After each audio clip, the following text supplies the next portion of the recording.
ज़ारो मर चुका है और उसकी आत्मा अब स्वर्ग और नर्क वाले किसी एक रास्ते पर जाने की तैयारी में है। वो अपनी माँ और बहन के बारे में सोचते हुए उन्हें नए घर में ले जाने के अपने वादे को याद कर रहा है। वो अपनी आंखें बंद किए किसी अंधेरे रास्ते पर चला जा रहा था। तभी अचानक उसकी आंखें खुलती हैं, जैसे वो नींद से जगा हो। ज़ारो उठकर सबसे पहले अपने गर्दन पे हाथ लगाता है। उसे लगता है वो कोई सपना देख रहा है। उसे तो कुछ भी नहीं हुआ है, कोई चोट भी नहीं लगी है। तभी उसकी नजर पास रखे एक बड़े से आईने पर जाती है। ज़ारो सामने रखे आईने में खुद को देखता है। उसका चेहरा पूरी तरह से बदल चुका है। उसे समझ नहीं आता है कि आखिर उसके साथ क्या हुआ है। वो बार बार खुद से सवाल कर रहा है कि आखिर वो है कौन। तभी एक आवाज उसके कानों में गूंजती है, ये तुम हो, तुम ही हो ज़ारो, बस तुम्हारा शरीर तुम्हारे साथ नहीं है। ज़ारो नजर उठाकर देखता है। उसके सामने चौड़े माथे पर त्रिपुंड तिलक के बीचों बीच गोलाकार काला टीका और उभरी हुई लाल आंखें लिए तांत्रिक यागोर खड़ा है। ज़ारो उठने की कोशिश करता है, लेकिन कमजोर होने की वजह से उसका शरीर साथ नहीं देता। ज़ारो इधर उधर नजर दौड़ाता है।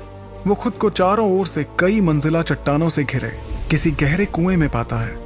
वो देखता है कि ऊपर आसमान में सितारे टिमटिमा रहे थे और पूर्णमासी का चांद उसे टकटकी लगाकर देख रहा था। तभी ज़ारो अजीब सी दुर्गंध से बेचैन हो बेहोशी में जाने लगता है और तांत्रिक यागोर का मंत्रोच्चार उसे सुनाई देता है।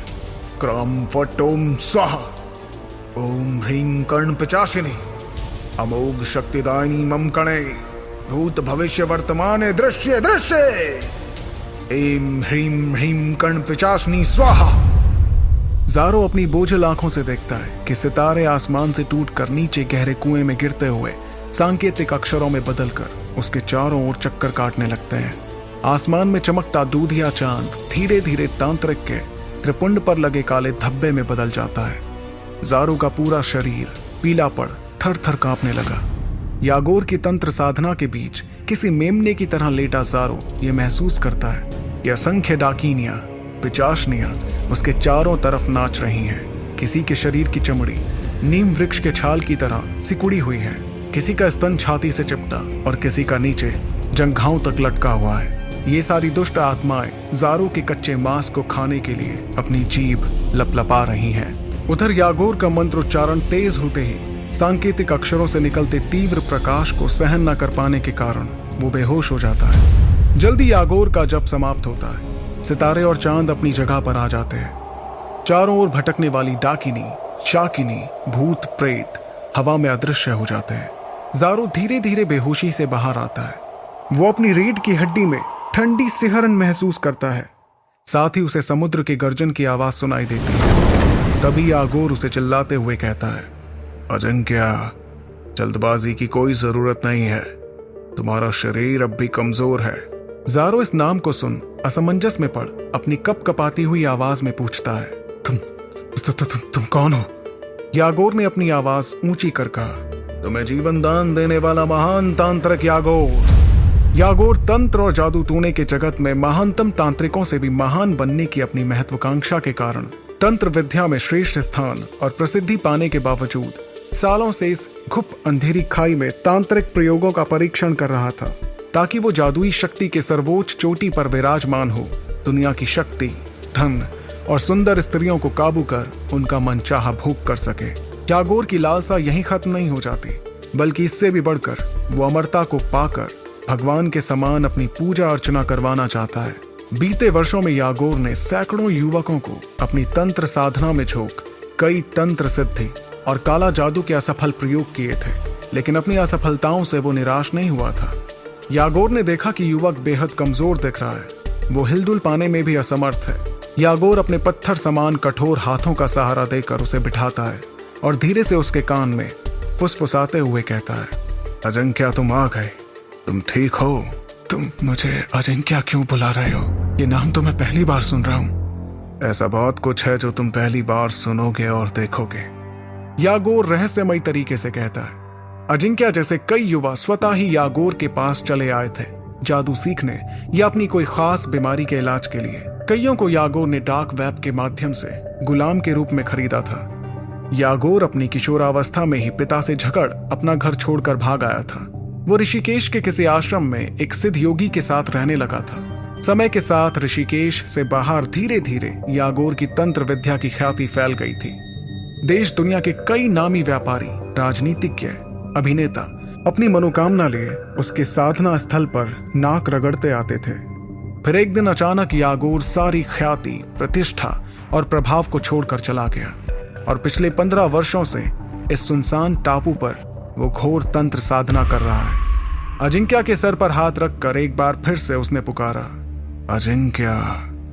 अजिंक्या ने धीरे से अपनी आंखें खोली और सम्मोहित सा यागोर को देखते हुए कहता है, गुरुदेव। तभी यागोर ने पूछा, क्या तुम ठीक हो? अपने असफल होते तंत्र प्रयोगों से यागोर चिड़चिड़ा सा हो गया था। फिर भी यागोर ने अपना उत्साह नहीं खोया। अजिंक्या पहला युवक था जो उसके प्रयोगों के बाद भी उसे सुनने और बात कर पाने की स्थिति में था। यागोर अपनी तंत्र साधना में सबसे पहले युवक की आत्मा को बांध उसमें शैतानी आत्माओं को प्रवेश कराता था। अजिंक्य अपने ही शरीर को छूकर खुद को पहचानने की कोशिश करता हुआ कहता है, क्या कुछ असामान्य सा घटित हुआ है? मुझे अपना ही शरीर अनजाना सा क्यों लग रहा है? कुछ तो गलत हुआ है। यागोर कहता है, सब कुछ अपनी ही जगह है, सब ठीक है, धीरे धीरे सब सही हो जाएगा। तुम्हें क्या दिखाई दे रहा है? तुम कुछ महसूस कर पा रहे हो? यागोर इन प्रश्नों को पूछने के साथ ही गहनता से अजिंक्या का विश्लेषण भी करता जा रहा था। यागोर ने अनुमान लगाया कि संभवतया उसका प्रयोग पूरा नहीं हो सका है। यागोर द्वारा बुलाई प्रेत आत्मा ने अजिंक्या के शरीर को पूरी तरह से वश में नहीं किया था, क्योंकि पिशाच आत्माओं के नियंत्रण में शरीर अत्यंत ऊर्जावान और उग्र हो जाता है, जबकि अजिंक्या इसके विपरीत बेहद कमजोर दिख रहा था। अजिंक्या ने कहा, मुझे ऐसा लग रहा था कि मैं पाताल में उड़ रहा हूं, जहां कहीं कोई प्रकाश नहीं, चारों ओर अंधेरे का साम्राज्य बिखरा पड़ा है। तभी मैंने आपकी आवाज सुनी, गुरुदेव, अभी समय क्या हुआ है? मुझे आपके भोजन की व्यवस्था करनी है। वो अपनी जगह से उठने की कोशिश करता है पर उसके पैर सुन्न हो चुके थे। यागोर ने कहा, भोजन की चिंता मत करो, अभी बहुत देर है, तुम आराम करो, तंत्र साधना में बहुत थक गए हो। सभी युवकों में अजिंक्य ही ऐसा पहला युवक था जो यागोर की देखभाल में रुचि लेता था। अजिंक्य कहता है, नहीं गुरुदेव, आपको आराम करना चाहिए। मुझे तंत्र विद्या सिखाने के लिए आप अपनी समस्त ऊर्जा का प्रयोग करते हैं। आपने मेरे शरीर, मन, आत्मा को नष्ट होने से बचा रखा है।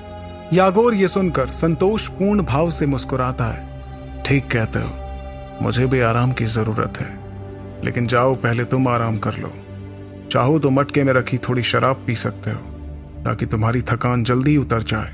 अजिंक्य वहां से सिर झुकाकर चला जाता है। यागोर का विश्वास है कि भूत, पिशाच, प्रेत, डाकिनी, शाकिनी ये सब क्रोधी और कामुक स्वभाव के जीव होते हैं, जिनमें बुद्धि विवेक नहीं होता। ये आत्ममुग्ध स्वभाव के होते हैं। वास्तव में यागोर ऐसी प्रवृत्ति का आदमी था। ताकत का उपयोग दूसरों पर शासन करने के लिए होता रहा है। वे सभी युवक जिन पर यागोर ने तंत्र प्रयोग किए थे, उनके और यागोर के बीच शक्ति का बड़ा अंतर था। यदि सभी युवक एक हो यागोर का मुकाबला करते तो भी उनके सामने टिक नहीं पाते। वो आसानी से सबको मार सकता था। अतः यागोर युवकों की ओर से आने वाले खतरे को लेकर सदैव निश्चिंत ही रहा था। पिछले कुछ वर्षों में अजिंक्या ने इस स्थान से भागने की असफल कोशिश की थी। वो शहर जाकर लोगों को सच्चाई बताना चाहता था कि जिस यागोर से लोग इतने प्रभावित हैं, आखिरकार उसका असली चेहरा क्या है। अजिंक्या, जिसके शरीर में अब्जारों की आत्मा थी, वो सोचने लगता है, मेरे जैसे कई लड़के यहाँ होने चाहिए, लेकिन यहाँ कोई नजर क्यों नहीं आ रहा?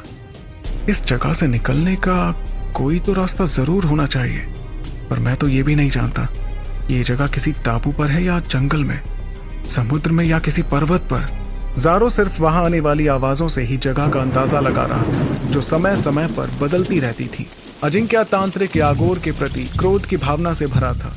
वो ये भली भांति जानता था कि सैकड़ों युवकों को इस सन की तांत्रिक ने असमय ही काल का ग्रास बना दिया था, किंतु वो बुद्धिमान था। उसने प्रतिशोध की भावना यागोर के सामने कभी प्रकट नहीं की थी। अजिंक्या एक ऐसे मौके की तलाश में था जब समय उसके पक्ष में करवट ले और उसकी स्थिति को मजबूत बनाए। समय ने करवट तो ली, लेकिन अजिंक्या के पक्ष में नहीं, बल्कि उसे तंत्र साधना का मोहरा बनाकर और भी कमजोर बना दिया था। अजिंक्या जानता था कि वास्तविक परिस्थितियां उसे लड़ने की इजाजत नहीं देती, इसलिए उसकी यह धारणा काफी मजबूत हो गई थी कि इस बुरी स्थिति में उसकी मदद कोई बुरी आत्मा ही कर सकती है। अजिंक्या के शरीर में मौजूद ज़ारो से अजिंक्या पूछता है, सुनो, मैं ये समझ चुका हूं कि मेरा ये जिस्म अब तुम्हारा हो गया है। क्या तुम यागोर की गुलाम प्रेत आत्मा हो जो उसकी मर्जी से चलती है? मैंने आज तक किसी की गुलामी नहीं की है। यागोर मेरा मालिक नहीं। ज़ारो ने कहा, वो तुम्हारा मालिक ही है, तभी तो तुमने मेरे जिस्म पर कब्जा कर लिया।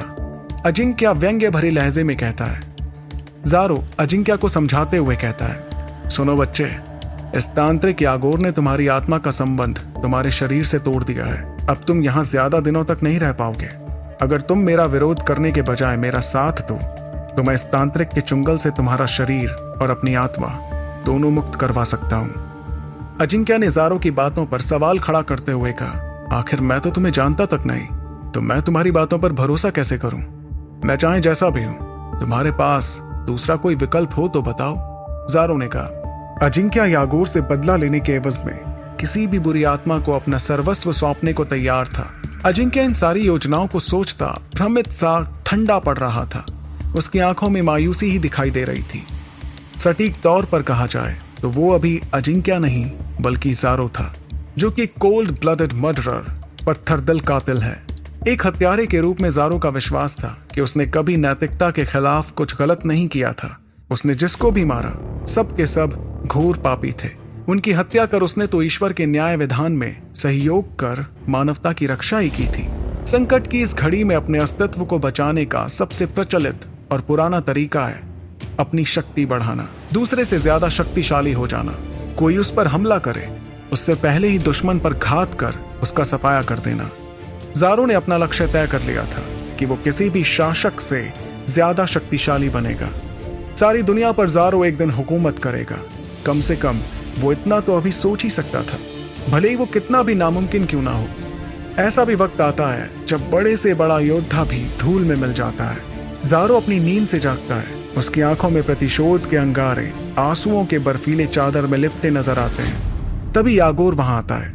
अजिंक्य की आत्मा का अंश लिए ज़ारो यागोर और उसके इरादों को भांप जाता है। यागोर ज़ारो के पास आकर कहता है, बालक, तुम किस्मत वाले हो जो मैंने तुम्हें एक महान कार्य के लिए चुना है। इस कार्य के सिद्ध होने के बाद सारे संसार का सुख तुम भोग सकोगे। गुरुदेव, आप काफी नशे में हैं। यागोर हंसते हुए कहता है, नशा नहीं मूर्ख, इसे आनंद कहते हैं। एक तांत्रिक जब साधना से उठता है तो वो हर्षोन्माद से भरा होता है। तुम्हें खुद को जल्दी तैयार कर लेना होगा ताकि आगे की कठिन साधना में तुम इस तरह से बेहोश ना हो जाओ। मैं कल से तुम्हें कपाल तंत्र सिखलाऊंगा। ज़ारो यागोर को जल्द से जल्द जानना चाहता था। उसने यागोर की बात का तुरंत उत्तर दिया, आप चाहें तो मुझे अभी सिखा सकते हैं, मैं तैयार हूं। यागोर ने कहा, किसी भी चीज को सीखने और सिखाने का वक्त होता है, और वैसे भी तंत्र साधना के बाद में एक तांत्रिक कमजोर होता है। मैं तुम्हें बहुत जल्दी सारी चीजें सिखाऊंगा।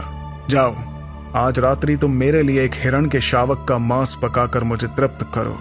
यागोर की लड़खड़ाती चाल को देखकर ज़ारो समझ चुका था कि वो पूरे होशो हवास में यागोर को नहीं हरा सकता था, इसलिए उस वक्त उसने चुप रहने में ही अपनी भलाई समझी। ज़ारो में सीखने की अद्भुत क्षमता थी। वो रेगिस्तान में फैले रेत के समान था जो सारी वर्षा के पानी को सोख लेने की ताकत रखता था।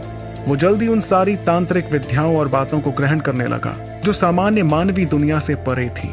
यागोर ज़ारो की आत्मा को अपना गुलाम बना दूसरे जगत में भेज अपना मनचाहा कार्य करवाना चाहता था, लेकिन ज़ारो को एक चिंता खाई जा रही थी कि उसके पास अजिंक्य का कमजोर शरीर था।